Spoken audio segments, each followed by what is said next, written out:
nijoro ritari ryiza na gato ku barundi na cyane cyane abadandariza mu isoko nkuru ya Ngozi. Vyatanguye mu masaha ya 2 z'ijoro ku munsi wa kane igenekerezo rya 9 mu Kakaro uyu mwaka w'ibihumbi 2026, aho umuriro waduka utangurira mu gice kiri imbere ya parking. Aho umuriro wahereye hari amaduka y'impuzu, ibirato, amavuta yo kwisiga, ibinyobwa n'ibindi bicuruzwa bitandukanye. Mu kanya gatoya gusa umuriro watanguye kurandagata uva aho watanguriye wegereza hagati mu isoko. Iyo ni isoko y'Ingozi rikirasha, isoko y'Ingozi ratokombeye. Ego kizimyamwoto yajimije, amazi arakama, ubu rero basha birameze nabi gose.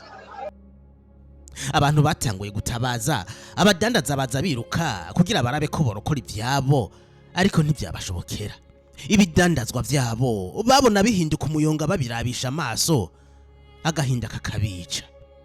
Muri aba harimo umudandaza azwi ku izina rya John. Uyu yagerageje kuraba uko yosohora bimwe mu bidandazwa vyiwe, ariko bimuta kuwa amazi kubera ko umuriro wari wamaze kuba mwinshi. Kwihangana byaramunaniye, ajanwa kwa muganga, ariho yapfiriye mu masaha yakurikiye. Umuriro wakomeje kurandagata, maze inyuma y'amasaha 2 imodoka ya kizimyamwoto igituru kikobera Muyinga irashika. Abari ngaho bavuga ko iyo kizimyamwoto yari ntoya kandi idafise amazi ahagije kugira ishobore guhangana n'umuriro wari wamaze kuba mwinshi. Ijoro ryose isoko yarayiraka kugeza bukiye ku munsi wa gatanu igenekerezo rya 10 mu Kakaro. Vyari biteye agahinda, ahahoze isoko yagaburira yandi masoko yo mu gihugu yari yabaye umunyota. Biravugwa ku isoko uyahiye ku rugero rugera ku bice 80%. Amakioske nka yose yo hagati mu isoko yarahiye, ivyombo, impuzu, ibirato byose byacitse umuyonga. Isoko ya Ngozi ntiyari isoko isanzwe, yari isoko nini ifise ibibanza bigera ku 1400 n'abadandaza barenga 1000, aho ndetse bamwe bavuga ko bakoresha amafaranga baguranye muri banke ubu bakaba bifumbireje badafite ico kuvuga.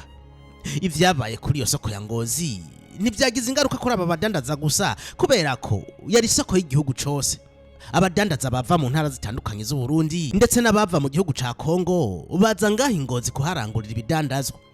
Kugera no munsi icatewe no muriro ntikiramenyekana, ariko ikizwi nuko hatahiye isoko gusa hanahiye indoto z'ibihumbi by'abadandaza b'abarundi. Umukuru w'igihugu cy'u Burundi Evariste Ndayishimiye ku butumwa bwo guhumuriza yacije kuri X yagize ati turatewe umubabaro n'isoko ryo mu gisagara ca Ngozi ryaraye rihiye, aha abene gihugu bahakorera baraye bahaburiye ivyabo. Turaremesheje cyane abashikiwe n'ibyo vyago, tubasaba kudacika intege.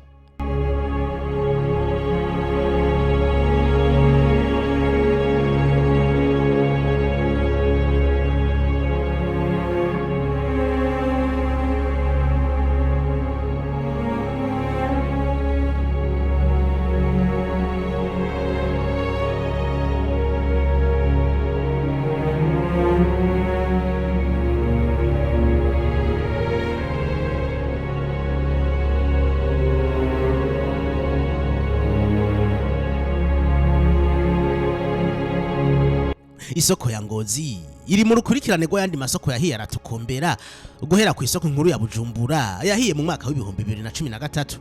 Ivyabaye kuri iyi soko navyo biteye agahinda kubera ko byatumye abadandaza ibihumbi n'ibihumbi bisanga mu mabarabara.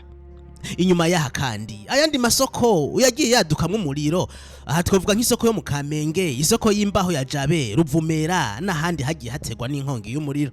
Benshi baribaza uyu muriro uva kuki? Ubwo yandi masoko asigaye iyo bakingiwe bihagije? Abadandaza bo mu yandi masoko biteguye gute mu gihe boshikirwa n'ibyago byaraye bishikiye abanyengozi? Ubwo bo bafise ubwishingizi? Wowe uravyumva gute? Fyonda like, subscribe canke follow, hanyuma dusubire mu bindi biganiro tunihanganisha baburi ivyabo mw'isoko nkuru ya Ngozi. Ego kizimyamwoto yajimije, amazi arakama, ubu rero basha birameze nabi gose. Ega bobo bariko barayibeba, abaraga bariko barayibeba ubonera hajya yari